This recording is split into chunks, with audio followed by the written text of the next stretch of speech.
Hello student, आप लोग सभी कैसे हो? आशा करते हैं अच्छे होंगे। तो आज मैं class 2 subject Hindi second language chapter 7 नंदन वन की बिल्लो रानी। तो ये जो मैंने चैप्टर पहले आप लोग को स्टार्ट किया था, मैंने आपको इसमें बिल्लो रानी के बारे में बताया था। वो एक बिल्ली है, चूँकि उसे वो उसे एक कंपनी में काम मिला था, उसे कंपनी की तरफ से फ्लैट भी मिला था और उसे सिनेमा देखने का काफ़ी शौक था। तो वो चतुर भी थी और वो उसे किसी भी मुसीबत से वो बाहर निकलने की भी वो क्षमता भी थी। तो एक दिन वो जिस जंगल में रहती थी, वो जंगल का नाम नंदन वन था। तो वहाँ पे क्या हुआ था, तो नंदन वन के जंगल में जो है, सॉरी ये नंदन होगा ये। तो वहाँ पर एक मुसीबत आई थी कि वहाँ पे कुछ शिकारी आए थे जो वृक्ष काटते थे, वृक्ष चोरी करके वो ले जाते थे। तो वहाँ पर जो सिंहराज थे वो किससे सहायता मांगी कि क्या वो इस मुसीबत से उसे बाहर निकाल सकती है कि नहीं। तो उसने आश्वासन दिया कि वो उसे इस मुसीबत से बाहर निकालेगी। तो इसके बाकी का अध्याय मैं आप लोग इस पाठ में पढ़ाऊँगी। तो आप लोग सभी किताब में देखें, पेज नंबर 48। ठीक है। अब बिल्लो रानी अपने काम में जुट गई। उसने एक टीम बनाई। इसमें उसने हम्पी बंदर, जैकी भालू, टिंकू चमगादड़, टीवा उल्लू, किगनी जुगनू और बेबो हाथी को शामिल किया। ठीक है। जब सिंहराज ने उसे काम सौंपा कि वो किस तरह से, जैसे आप लोगों को पहला अध्याय में दिया गया था कि नंदनवन के वृक्ष काटे जा रहे थे और जो इसमें आरोपी है उसे वो चाहते थे कि उसे पकड़ा जाए। ठीक है। तो इसके लिए बिल्लो रानी ने कहा कि वो हम इसके लिए वो मदद करेगी। और जिसके लिए वो क्या क्या कर रही थी, उसने एक पहला क्या टीम बनाया। उसके टीम में कौन कौन थे? हम्पी बंदर, जैकी भालू, टिंकू चमगादड़, टीवा उल्लू, किगनी जुगनू और बेबो हाथी। ठीक है।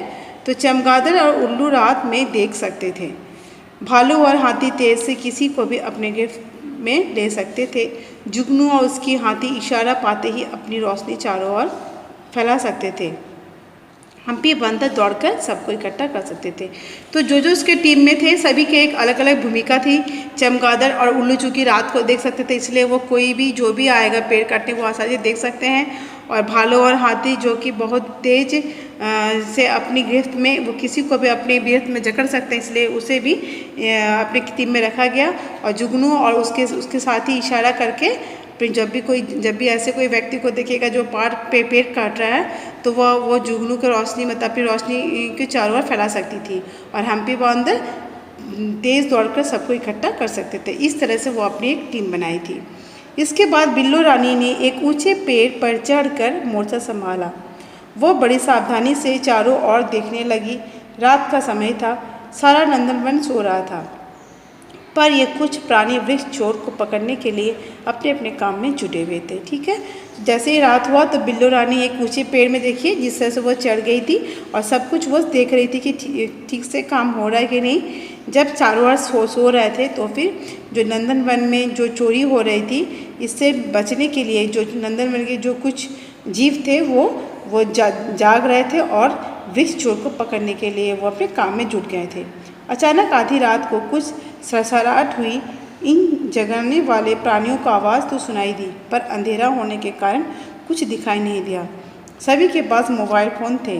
बिल्लो रानी ने चमगादड़ को मोबाइल पर मैसेज भेजा। इसे पढ़कर उसने उल्लू को अपने साथ ले लिया। उनकी नज़र कुछ आदमियों पर पड़ी। उनके हाथों में हथियार तथा औजार थे। ये देखकर उनके होश उड़ गए। फ़ौरन चमगादड़ ने मोबाइल पर बिल्लो को खतरे का मैसेज भेजा और सबको एकत्रित होने के लिए कहा। ठीक है। तो इसमें जो कहा गया है, तो जैसे ही वो रात का समय था, सभी को अब जो टीम में थे सभी अपने काम में जुट गए थे। और अचानक जैसे ही रात हुई, गंभीर रात में क्या हुआ, तो कुछ सनसनाहट की आवाज़ आई। तो सभी को तो कुछ आवाज़ें सुनाई दी थी, लेकिन रात होने के कारण कोई कुछ देख नहीं पा रहे थे। तभी बिल्लो रानी ने मोबाइल से चमगादड़ को मैसेज भेजा और मैसेज में उसने उल्लू को साथ में लेकर उन आदमियों को तलाशने लगे। उसने क्या देखा कि कुछ आदमी जंगल में घुस आए हैं और वो हथियार तथा औजार थे उसके हाथ में, जिसके देख के उसे वे डर गए। वो फिर चमगादड़ को मोबाइल पर बिल्लू को खतरे का मैसेज भेजा और सबको एकत्रित होने के लिए कहा। ठीक है, जैसे ही उन्होंने ऐसे देखे कुछ आदमी आए हैं और पेड़ को काटना चाहते हैं, तो उन्होंने मोबाइल से मैसेज भेजा और सभी जानवर एकत्रित हो गए। जब कुछ दूर पर वृक्ष काटे जाने की आवाज़ आई तो बिल्लू रानी ने जुगनुओं को रोशनी करने को कहा। जुगनुओं की रोशनी शिकारियों पर पड़ी तो वह चौंक पड़े। जुगनुओं की रोशनी उन पर पड़ते ही भालू और वादी ने वृक्ष काटने वाले लोगों पर हमला बोल दिया।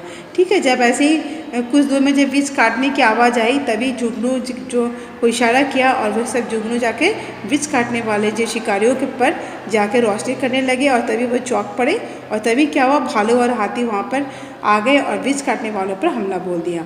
हाथी ने एक आदमी को अपनी सूंड में लपेटकर धरती पर पटक दिया। दूसरा आदमी अपनी बंदूक का प्रयोग करना ही चाहता था कि भालू ने उसे अपने नाखूनों से बुरी तरह घायल कर दिया। इसी बीच हम्पी बंदर दौड़कर नंदन वन के सभी पशु पक्षियों को इकट्ठा करके ले आया।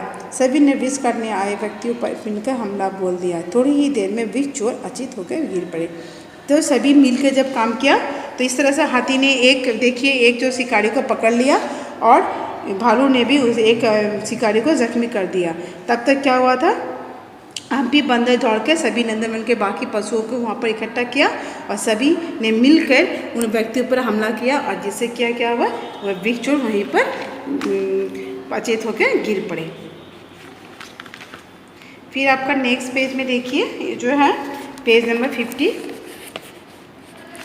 सुबह होने पर किसी तरह वृक्ष चोर उठे और अपनी गाड़ियों की ओर चले। जैसे ही सुबह हुई तो वह वृक्ष चोर जो अचेत हुए पड़े थे वे उठ गए और अपनी गाड़ी की ओर चल दिए। उन्हें भागते देखकर हाथी और भालू भी उनके पीछे दौड़े। जैसे जैसे वे भाग रहे थे हाथी और भालू भी उसके पीछे दौड़ने लगे। डर कर भागते वृक्ष चोरों ने पीछे मुड़कर नहीं देखा। वे अपने सारे औजार, कुल्हाड़ी, आरी के साथ साथ बंदूक भी वहीं छोड़कर नंदन वन से चपत हो गए। पशु पक्षियों को उनके सामने में से खाने पीने का सामग्री भी काफ़ी मिली। इसे उन्होंने आपस में बांट लिया। तो जैसे ही वहाँ पर आए सुबह वह सभी वहाँ से भाग गए और वे भी छोड़ के कभी उस जंगल में नहीं आए और वो अपने कुछ औजार वहाँ पर छोड़ गए थे और पशु पक्षी उनके सामान से खाने पीने की सामग्री वो खाने लगे। तभी सिंहराज आ गया। उनके हाथ में दूध मलाई भरा एक कटोरा था।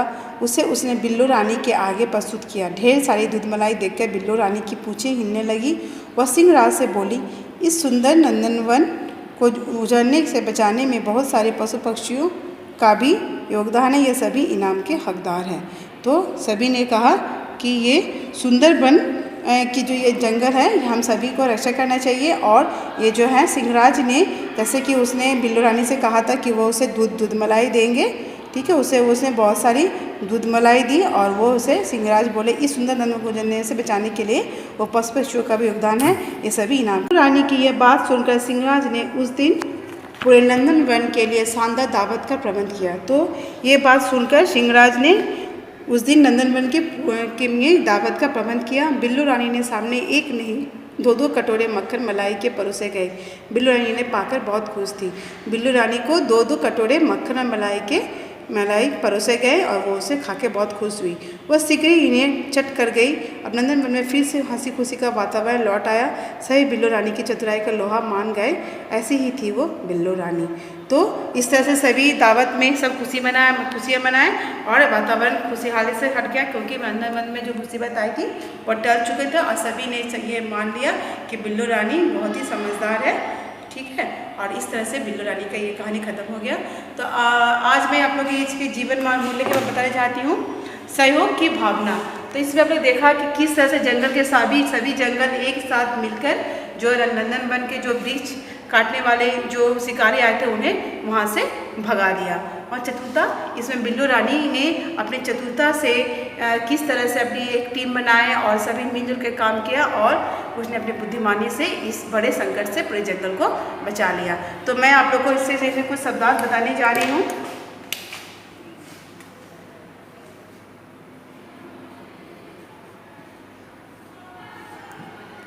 आपका पहला है गिरफ्तार।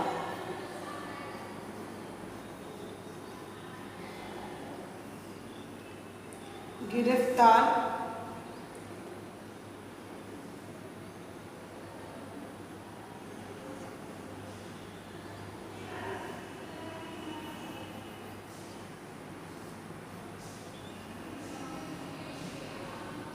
गिरफ्तार का अर्थ है आपका पकड़। फिर है आपका सावधानी,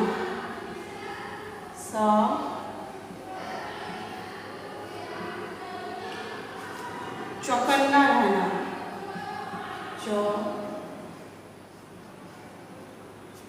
चौकन्ना रहना,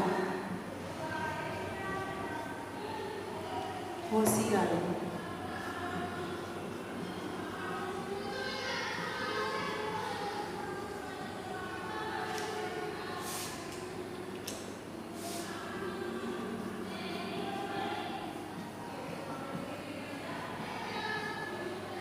मैसेज, इसमें है आपका संदेश,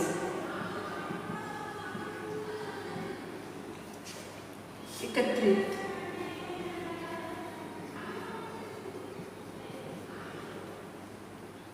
जमा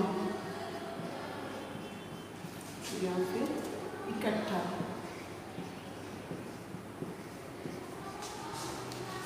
सामग्री,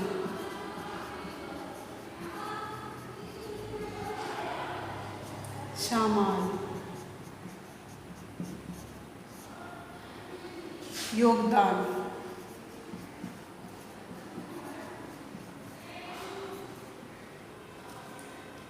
सहयोग,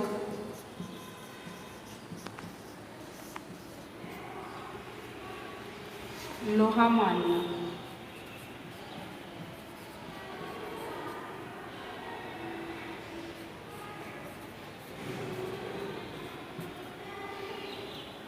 ताकत, मान जाना।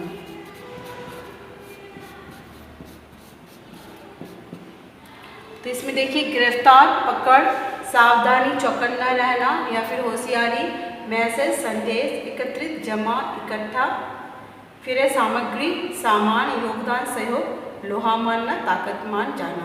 तो ये जो आप लोग को शब्दार्थ यहाँ पर है।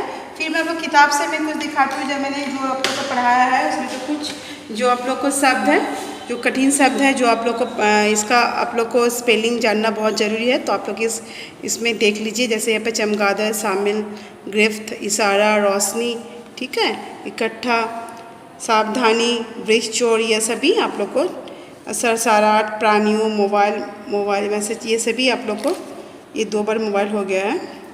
तो ये सभी जो मैंने आप लोग का सब अंडरलाइन कर दिया है, आप लोग ध्यान से किताब में देखिएगा, ठीक है। और इसे आप लोग को याद करके आप लोग लिख के प्रैक्टिस कीजिएगा, ठीक है, जिससे कि आप लोग का स्पेलिंग का ज्ञान भी होगा।